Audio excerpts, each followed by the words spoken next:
Bonjour à tous, aujourd'hui je vous emmène au Salon de l'Auto de Bruxelles pour découvrir plein de petites choses. Axée sur la mobilité alternative depuis plusieurs années, cette 98e édition du Salon de l'Auto de Bruxelles marquera à coup sûr un virage dans la mobilité de demain. Comme Citroën avec cette C5 Aircross hybride, une hybride rechargeable utilisant une batterie de 13,4 kWh et offrant jusqu'à 50 km d'autonomie WLTP. Alors ici on est sur le stand Citroën pour découvrir un petit concept car, venez voir avec moi. Ceci est la Citroën Ami One. C'est un peu le concurrent du Twizy. En concept car on est d'accord. Cette voiture peut atteindre les 45 km/h, est accessible avec le permis scooter et surtout a une autonomie de 100 km en 100% électrique. Passons maintenant à la marque sœur de Citroën, DS, qui nous présente ici son DS3 Crossback e-Tense, un petit SUV 100% électrique offrant 320 km d'autonomie WLTP. À côté, vous trouverez la DS7 Crossback e-Tense 4x4, un plug-in hybride de 300 chevaux, autorisant 58 km d'autonomie WLTP en 100% électrique. Restons dans la famille avec Peugeot, qui présente ici sa 2008e, une voiture 100% électrique qui se passe sur le même châssis électrique du groupe.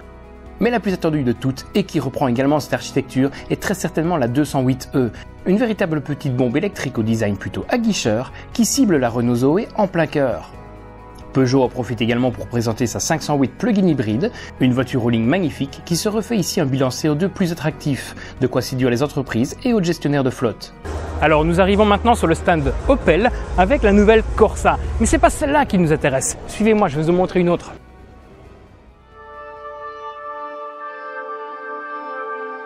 Malgré une robe et un intérieur Opel, cette Corsa électrique reprend des dessous 100% français, avec l'architecture PSA que nous venons de voir à plusieurs reprises depuis le début de cette vidéo.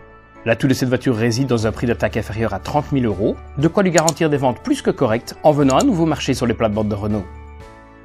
On retrouve également l'Opel Grandland X Hybrid 4, clone du DS7 que nous venons de voir. Ici maintenant nous sommes sur le stand Honda avec cette petite voiture pleine de charme, la Honda E. 100% électrique, c'est une toute petite citadine avec beaucoup de charme et je vais vous montrer pourquoi. Venez voir.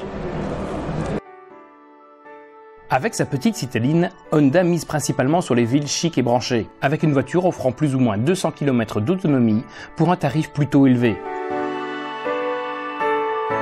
Elle se positionne en concurrent direct de la Mini Cooper S électrique et mise sur un intérieur high-tech digne d'un film de science-fiction. Cela suffira-t-il pour s'imposer sur le marché des petites premiums à faible autonomie? Nous le saurons prochainement. Chez Ford, en attendant l'arrivée de la Ford Mach-E 100% électrique, la gamme s'électrifie au travers de voitures hybrides, comme cette nouvelle Ford Puma au design fantastique, mais également au travers de plug-in hybrides, avec la Kuga ou la Grosse Explorer.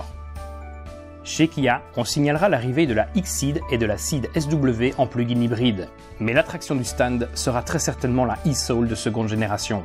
Une voiture 100% électrique qui reprend les dessous de la e-Niro et qui offre une autonomie allant jusqu'à 452 km avec la grosse batterie de 64 kWh.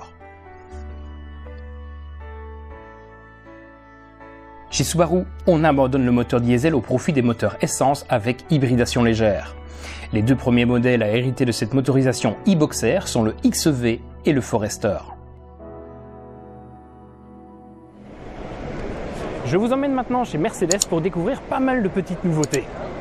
Avec pour commencer la Mercedes GLA en première mondiale. Avec ses 10 cm gagnés en hauteur, celui-ci arbore un look plus SUV que crossover. L'intérieur bénéficie d'un large écran que nous avons déjà vu sur d'autres modèles de la marque. La version 35 AMG était également présentée en première mondiale lors de ce salon. Le nouveau GLB fait également son apparition en Belgique pour la première fois dans un style moins agressif que son petit frère le GLA. À côté de ces SUV, on peut retrouver sur le stand Mercedes les versions plug-in hybrides de la classe A et de la classe B, offrant chacune plus de 60 km d'autonomie électrique. Mais la star électrique de ce stand est certainement le Mercedes EQV, un van électrique permettant de transporter 8 personnes sur une distance de 400 km sans recharger. Le chargeur en courant continu de 110 kW permet de charger de 10 à 80% en moins d'une heure. Le Nissan Juke fait son apparition en première mondiale dans notre belle capitale. On pourra aussi découvrir la Nissan Leaf E+, qui embarque une batterie de 62 kWh afin de rester dans la course à l'autonomie que se livrent les constructeurs automobiles. Sur le stand Renault, en plus des habituels Twizy et Zoé, on peut découvrir une technologie conçue en collaboration avec la Formule 1. Sur le stand Renault, voici une grande nouveauté. Nous avons d'abord la Clio E-Tech qui utilise une motorisation spécifique. Venez, je vais vous expliquer comment ça se passe. Pour faire simple, nous avons un moteur 1600 atmosphérique qui répond déjà à la norme Euro 7 grâce à l'utilisation d'un filtre à particules. Celui-ci utilise 2 moteurs électriques. C'est pas très compliqué. Le premier est ici, il sert d'alterne-démarreur, mais également c'est lui qui va faire fonctionner la boîte à vitesse à crabot. À côté de celui-ci, nous avons le moteur électrique de 48 chevaux. L'ensemble de ce bloc fait 140 chevaux et utilise une batterie de 1,2 kWh. Contrairement au Captur, qui lui est une plug-in hybride et donc qui a une batterie de 9,8 kWh. Venez voir. Grâce à sa prise de rechargement, le Captur que nous avons ici permet de parcourir plus ou moins 45 km en full électrique d'après la norme WLTP. Chez Smart, pas de grande nouveauté, si ce n'est l'abandon des motorisations thermiques au profit de l'électrique sur toute la gamme. Chez Volvo, le changement est moins radical, mais tout aussi présent avec une version plug-in hybride disponible pour chaque modèle de la marque. Cela permettra de patienter en attendant l'arrivée prochaine dans la gamme de versions 100% électriques. Maintenant, arrêtons-nous sur le stand d'une marque qui débarque pour la première fois au salon de l'auto de Bruxelles, Polestar. Polestar est devenu une marque à part entière en 2017, soit 2 ans après l'acquisition par Volvo Cars. Il présente ici 2 voitures, à commencer par la Polestar 1, un GT 2+2 plug-in hybride développant 600 chevaux. Mais la voiture incontournable de ce stand est sans nul doute la Polestar 2, qui se positionne en concurrent direct de la Tesla Model 3. Dans un style scandinave assumé, la Polestar 2 est belle et offre une finition remarquable, mélangeant cuir, tissu et bois brut. C'est beau et élégant.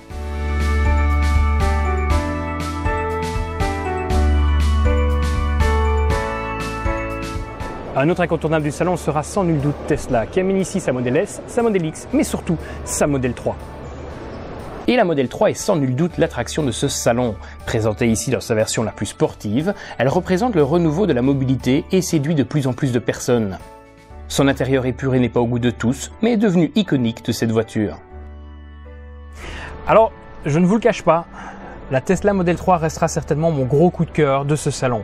Pourquoi? Tout simplement parce qu'on a quelque chose de nouveau. On a cette planche de bord complètement épurée et cette voiture, regardez-moi cette ligne extérieure, c'est juste magnifique. C'est magnifique. J'attends qu'une chose, c'est que ma i3 soit trop vieille pour changer.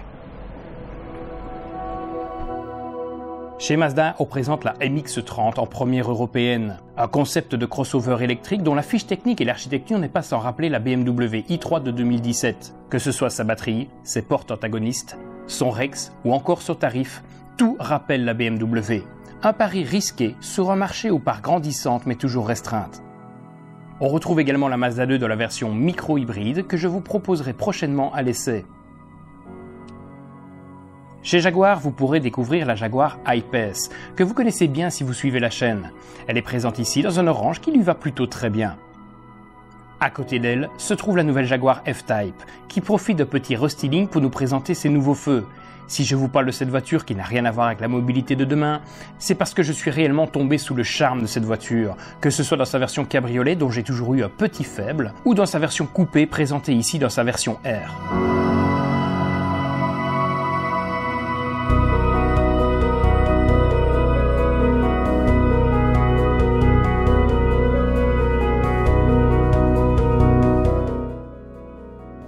Alors sur le stand Land Rover, nous devions retrouver plusieurs plug-in hybrides, dont la Discovery. Mais elles n'y sont pas. Ne cherchez pas, elles n'y sont pas du tout. La marque a décidé que finalement, elle ne viendrait pas, elle serait reportée au mois de mai. Vous pourrez quand même profiter du Defender. Non, pas celui-là.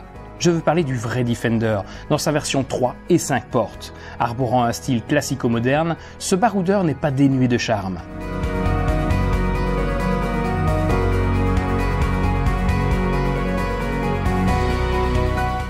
Chez Hyundai, on retrouve la Ioniq qui profite d'un facelift et qui sera également à l'essai sur la chaîne prochainement. Mais la voiture à découvrir selon moi, c'est la Nexo. Une voiture fonctionnant à l'hydrogène et dont le tarif est inversement proportionnel aux ventes du modèle. Chez BMW, les modèles plug-in hybrides sont légion et entourent le prototype e-Next qui préfigure l'avenir électrique de la marque.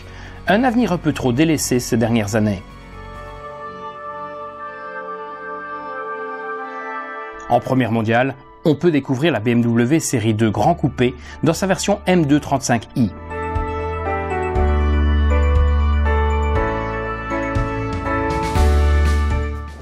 Alors maintenant, suivez-moi, nous allons aller voir une voiture que j'attends depuis longtemps. Venez!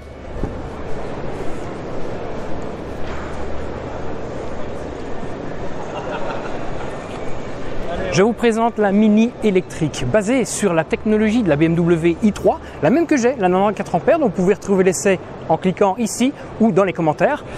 Elle est juste superbe, elle garde ses proportions, elle garde tout ce qu'elle a d'une Mini, avec une batterie en dessous. La seule différence, le châssis, il est quelques centimètres plus haut. Ces centimètres sont le prix à payer pour installer la batterie sous le plancher.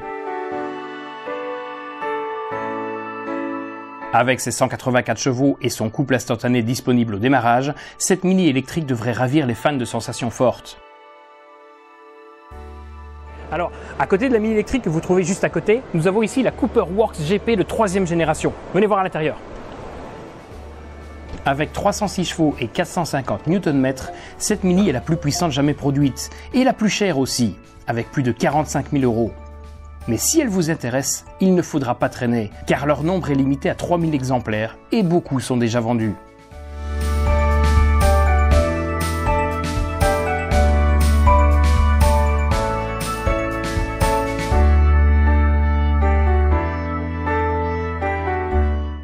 Je suis ici à bord de la Toyota Supra. Enfin, Toyota, il faut le dire vite, parce que celle-ci est basée sur le châssis de la BMW Z4. Et pas que le châssis, le moteur, la boîte, tout vient de chez BMW. Et même un peu trop. L'électronique et les commandes intérieures de cette Supra sont identiques à celles des BMW récentes, tout comme les systèmes connectés de la voiture. Heureusement, la ligne est propre à Toyota et offre une gueule unique et sauvage à cette voiture. Elle est d'ailleurs bien plus jolie en vrai qu'en photo. J'adore. Une autre nouveauté, c'est le CHR, qui nous revient rafraîchi et affublé d'une motorisation de 2 litres et 180 chevaux. On se retrouve maintenant sur le stand VW pour découvrir plusieurs nouveautés, dont la Golf 8, que je vous montre immédiatement. Les changements se font principalement sur la face avant de cette Golf, avec des nouveaux feux qui divisent l'opinion publique. Personnellement, je n'adhère pas trop à ce style évoluant trop lentement, et je regrette un manque d'audace de la part des designers. L'intérieur fait la part belle aux écrans et offre un dessin plus horizontal de la planche de bord. C'est propre et simple. On retrouve également sur le stand VW le T-Roc dans une version sportive de 300 chevaux qui vient marcher sur les plates-bandes de la Golf R qui n'a pas encore été présentée dans sa nouvelle version.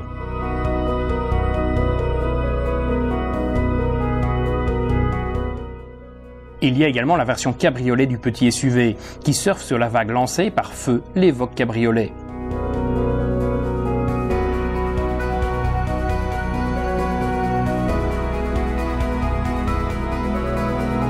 Alors ça fait pas mal de nouveautés sur le stand Volkswagen, mais il y en a encore un peu plus. Et là, on est dans le 100% électrique. Avec l'ID3 qui sera la star incontestable du stand VW. Véritable fer de lance de l'offensive électrique de la marque, elle est proposée ici dans 3 versions différentes, tout aussi jolies les unes que les autres.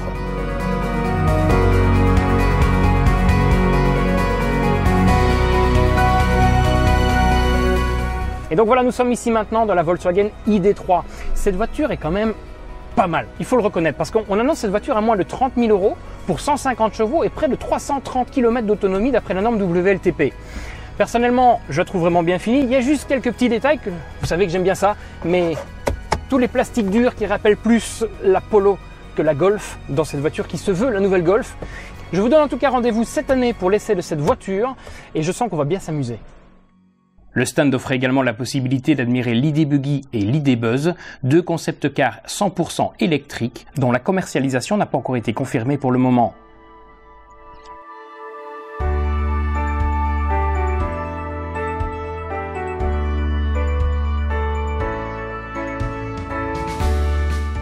Chez Audi, l'e-tron que nous avons déjà essayé s'affiche en tenue de sport, avec la version Sportback en première européenne. On retrouve également l'Audi A5 G-Tron fonctionnant au gaz naturel, le CNG.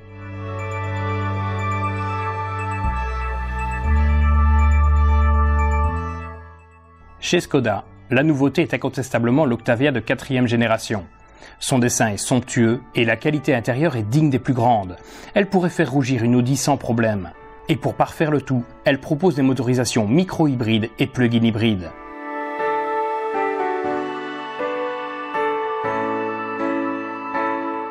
La Superbe est également disponible en plug-in hybride avec la version IV. Basée sur la Passat GTE, elle est proposée 9 300 € moins cher que cette dernière. Alors je suis au salon d'auto, vous le savez, mais je suis aussi avec MCA, ma chaîne automobile de marque, qui vient de me dire que son coup de cœur design du salon, c'était la Porsche Taycan. On va aller voir ça tout de suite. Ouais, ne te cache pas, assume. Ah, c'est la turbo. Mon rasoir, il est turbo aussi. La Porsche Taycan incarne la réponse européenne à l'américaine qu'est la Tesla Model S. Forte d'une image sportive et d'un dessin splendide, la Taycan sait comment plaire et séduira même les plus réticents.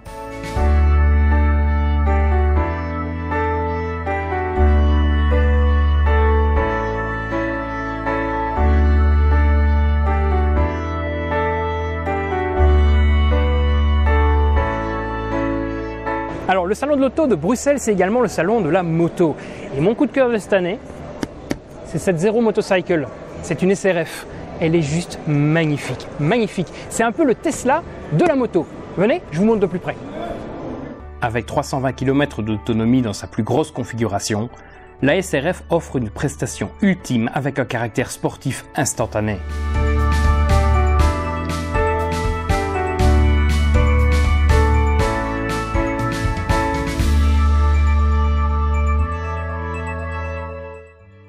Plus loin, vous pourrez également admirer la belle Harley-Davidson Livewire, une moto électrique de la marque américaine.